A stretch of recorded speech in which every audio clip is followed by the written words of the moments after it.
Hey folks, welcome to Bobcat Turf Talks. My name is Ron Scheffler, Senior Product Manager for Bobcat Mowers. Today we're going to be talking about service access points on your mower. Simply lift up the footplate to get easy access to the deck pulleys and belt.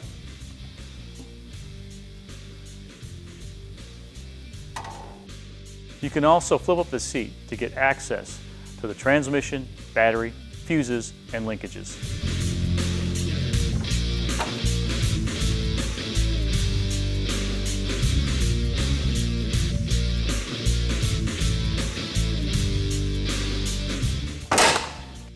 On models with rotating bumpers, open it up for easier engine oil changes and quick maintenance to the engine.